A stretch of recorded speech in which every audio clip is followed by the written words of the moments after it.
எல்லாருக்கும் வணக்கங்க. இன்றைக்கி கடலைப்பருப்பை வச்சு ரொம்பவும் ஒரு ஹெல்த்தியான ரெசிபி தான் செய்ய போகிறோம். இதை எல்லாருமே வீட்டில் கண்டிப்பாக ரொம்பவும் விரும்பி சாப்பிடுவாங்க. இதை செய்கிறதுக்கு நம்மளுக்கு ஒரு துளி கூட எண்ணெய் தேவைப்படாதுங்க. செய்கிறது ரொம்பவும் சிம்பிளான ப்ராசஸ் தான். ரொம்ப ஈஸியாக பண்ணிடலாங்க. வாங்க இப்போ இது எப்படி பண்ணுறது பார்க்கலாம். கடலைப்பருப்பு உருண்டை செய்கிறதுக்காக நான் 150 கிராம் அளவுக்கு கடலைப்பருப்பு எடுத்துருக்கேங்க. எடுத்துக்கிட்ட கடலைப்பருப்பை ஒரு 2 மணி நேரம் நல்லா ஊற வச்சு எடுத்துக்கிட்டேன். கடலைப்பருப்பை பொறுத்த வரைக்கும் ஒரு நல்லா ஊற வச்சு எடுத்துக்கிட்டோன்னா நம்ம போடுற குவான்டிட்டியை விட இன்னமும் அதிகமாக கிடைக்குங்க. அதனால் கண்டிப்பாக ஊற வச்சு எடுத்துக்கங்க. ஃபுல்லாக ஊறிச்சு எப்படி கண்டுபிடிக்கணும்னா இந்த மாதிரி கையில் எடுத்து பார்த்தா உடஞ்சி வருங்க. அப்போ தான் எல்லாமே நல்லா ஊறி வந்திருக்குன்ற அர்த்தம். இந்த மாதிரி நல்லா ஊற வச்சு எடுத்துங்க. ஊற வச்சு எடுத்துக்கிட்டதுக்கப்புறம் நான் ஒரு குக்கர் எடுத்துருக்கேங்க. அதில் இது எல்லாமே தண்ணி வடிகட்டி சேர்த்துக்கலாம். கடலைப்பருப்பை ஏற்கனவே வாஷ் பண்ணி ஊற வச்சு தாங்க எடுத்து வச்சுருக்கேன். இது எல்லாமே இப்போ குக்கரில் சேர்த்துக்கலாம்.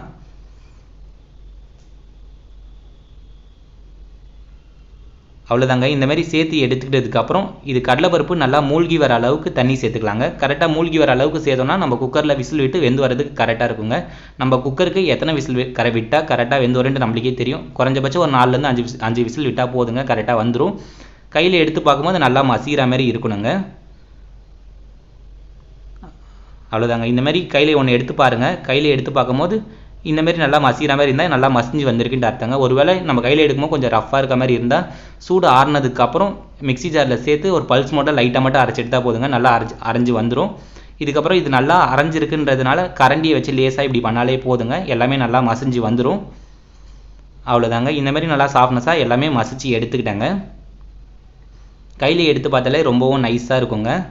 நம்ம கரண்டி வச்சா பண்ணாலே போதுங்க, நல்லா வந்துடும். அதுக்கப்புறம் ஒரு பேன் வச்சுக்கிட்டாங்க. 150 கிராம் அளவுக்கு கடலைப்பருப்புக்கு 150 கிராம் வெல்லம், அதே அளவுக்கு குவான்டிட்டி எடுத்தால் கரெக்டாக இருக்குங்க. இந்த மாதிரி சேர்த்துக்கிட்டதுக்கப்புறம் 2-3 டேபிள் ஸ்பூன் அளவுக்கு மட்டும் தண்ணி தெளித்து விட்டுக்கலாங்க. அடுப்பை மீடியமான ஃப்ளேம்லேயே வச்சு பண்ணுங்கள். வெல்லம் பார்த்தீங்கன்னா சீக்கிரமாகவே கரைஞ்சி வந்துடுங்க.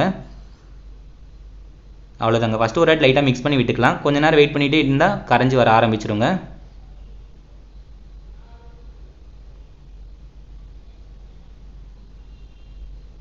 அவ்வளோதாங்க. இந்த மாதிரி கரைஞ்சி வந்துட்டதுக்கப்புறம் இந்த மாதிரி சின்ன சின்ன கட்டிகள் இருந்தால் நம்ம லேசாக வச்சு அழுத்தி விட்டுக்கலாம். அப்போ தான் கொஞ்சம் சீக்கிரமாக கரைஞ்சி வந்துடும்.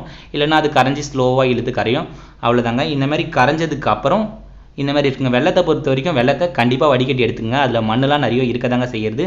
வடிகட்டி எடுக்கிறது ரொம்ப நல்லதுங்க. இப்போ நம்ம கடலைப்பருப்பை மசிச்சு வச்சுருக்கோங்க, அதை சேர்த்து ஒரு வாட்டி நல்லா மிக்ஸ் பண்ணி எடுத்துக்கலாம். இந்த மாதிரி எல்லா சைடும் நல்லா பரவலாக வர மாதிரி மிக்ஸ் பண்ணி விட்டுக்கலாங்க.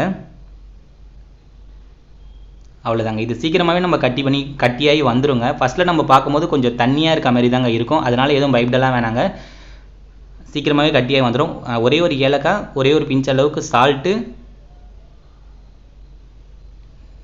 தேங்காய் திருவல் கொஞ்சம் திருவி எடுத்து வச்சுருக்காங்க, அதையும் சேர்த்து நல்லா மிக்ஸ் பண்ணி எடுத்துக்கலாம். இது நம்ம ஃபஸ்ட்டில் மிக்ஸ் பண்ணி எடுக்கும்போது பார்த்திங்கன்னா கொஞ்சம் இருக்கலான பதத்துக்கு தண்ணி அதிகமாகிடுச்சு, வெள்ளை பாகலாம் அதிகமாகிடுச்சு அப்படின்ற மாதிரி தாங்க தெரியும்.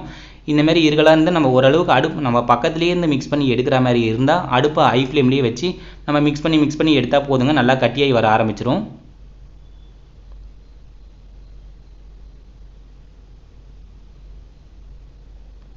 அவ்வளோதாங்க. ஃபஸ்ட்டு ஸ்டேஜாக நம்ம இந்த மாதிரி லூஸாக இருக்கும் போது பதத்தில் எடுக்கவே கூடாதுங்க. இந்த மாதிரி பதத்துலேருந்து நம்ம ஹை ஃப்ளேமில் வச்சு மிக்ஸ் பண்ணி விட்டுக்கிட்டே இருந்தோம்னா நம்ம எடுத்து பார்க்கும்போது இந்த மாதிரி கட்டியாக வர மாதிரி இருக்குங்க.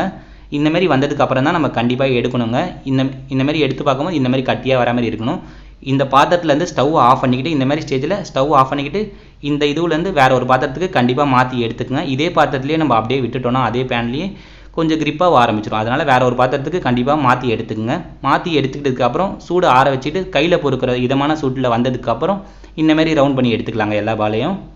அவ்வளோதாங்க. எதுவும் நம்ம உதிர்ந்துலாம் போகாதுங்க. கரெக்டான பதமாக கிரிப்பானதுக்கப்புறம் எடுத்தால் இந்த மாதிரி பதத்தில் கண்டிப்பாக கிடச்சிருங்க. அவ்வளோதாங்க. இதேமாதிரி இன்னொரு உருண்டையும் ரவுண்ட் பண்ணி எடுத்துக்கிறேன். கையில் எடுத்தாலே அழகாக ரொம்ப சாஃப்டாக வந்துடுங்க. அவ்வளோதாங்க. இந்த மாதிரி பண்ணி எடுத்துக்கிட்டதுக்கப்புறம் நான் தேங்காய் திருவல் கொஞ்சம் திருவி எடுத்து வச்சுருக்கேங்க. ஏற்கனவே நம்ம இதில் ரவுண்ட் பண்ணி வச்சுருக்கலாங்க. அந்த பாலர் சும்மா இது பண்ணி விரட்டி எடுத்தால் போதும், எல்லாமே நல்லா உதிர்ந்து வந்துடும். இல்லைன்னா நம்ம மேலேயே அப்படியே தூவி கூட விட்டுக்கலாங்க. அவ்வளோதாங்க. இதேமாரியே எல்லா பாலையும் அப்படி பண்ணி எடுத்துக்கலாங்க. நம்ம தேங்காய் திருவல் கண்டிப்பாக எடுத்துக்கங்க. தேங்காய் சேர்த்து சாப்பிட்டா தான் இன்னமும் சாப்பிட்றதுக்கு ரொம்ப நல்லா இருக்குங்க. இந்தமாரி சும்மா பால் மாதிரி உருட்டி எடுத்தால் போதுங்க, எல்லாமே தேங்காய் ஒட்டி வந்துடும் இதில். அவ்வளோதாங்க. இதேமாரி எல்லா பாலையும் ரவுண்ட் பண்ணி எடுத்துக்கிட்டேங்க. இந்தமாரி ரவுண்ட் பண்ணி எடுத்துட்டோன்னா நம்மளோட கடலைப்பருப்பு உருண்டை ரெடி ஆகிடுச்சு. ட்ரை பண்ணி பாருங்கள், கண்டிப்பாக ரொம்ப சூப்பராக இருக்கும். இந்தமாரி சாப்பிட்றதுனால ரொம்ப ஹெல்த்து தாங்க நம்மளுக்கு. இந்தமாரி இதெல்லாம் வாயில் வச்ச உடனே கரைஞ்சிடும். வீட்டில் செய்யும் போது கண்டிப்பாக எல்லாருமே விரும்பி சாப்பிடுவாங்க. அவ்வளோதாங்க. இந்த வீடியோ கண்டிப்பாக பிடிச்சிருக்குன்னு நினைக்கிறேங்க. இந்த வீடியோ பிடிச்சிருந்தா இந்த வீடியோக்கு ஒரு லைக் கொடுத்து சப்ஸ்கிரைப் பண்ணிங்க. நம்ம சேனலையும் முடிஞ்ச அளவுக்கு சப்போர்ட் பண்ணி ஷேர் பண்ணிட்டு போங்க. ரொம்ப ரொம்ப நன்றிங்க.